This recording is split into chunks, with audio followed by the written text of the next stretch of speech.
Israel's Supreme Court ruled on Tuesday that the state must begin drafting ultra-Orthodox Jewish seminary students into the military. It's a decree that has divided lawmakers and could cause further tension in Prime Minister Benjamin Netanyahu's governing coalition. Netanyahu's government relies on two ultra-Orthodox parties. Both see conscription exemptions as key to keeping their constituents in religious seminaries and away from a melting pot military that might test their conservative customs. Leaders of those parties said they were disappointed with the ruling, but neither issued an immediate threat to the government.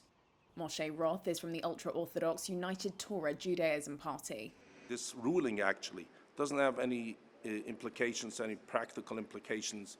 It's more of a declaration more than anything else. It doesn't add anything to the defense issue at this time.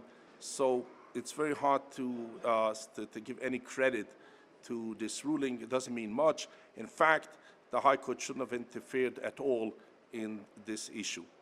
The prospect of the military starting to draft seminary students could widen cracks in Netanyahu's increasingly brittle coalition. Some voiced hopes that all parties will work together on the conscription issue.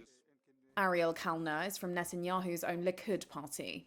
We are committed in the Knesset to the IDF needs, but we are also committed that the Haredim, that the ultra-Orthodox community will feel comfortable in the army and will not feel a threat on their beliefs, and they will be able to enter the army as ultra-Orthodox and go out of the army as ultra-Orthodox, and this is our commitment, and we are going to work on it.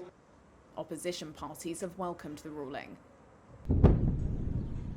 The ultra-Orthodox conscription waiver has come at a time when Israel's armed forces are overstretched due to the multi-front war with Hamas in Gaza and Hezbollah in Lebanon.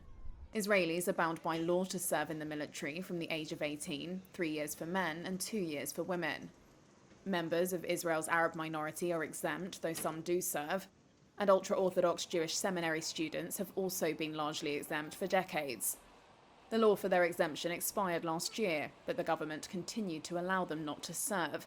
In the absence of a new legal basis for the exemption, the Supreme Court's ruling means the state must draft them. Ultra-Orthodox leaders see the exemptions as vital for preserving their traditions.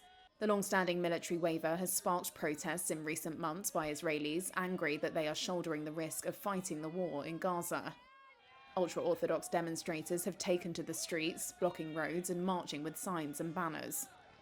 The ultra-Orthodox community makes up 13% of Israel's 10 million population, a figure expected to climb due to their high birth rates.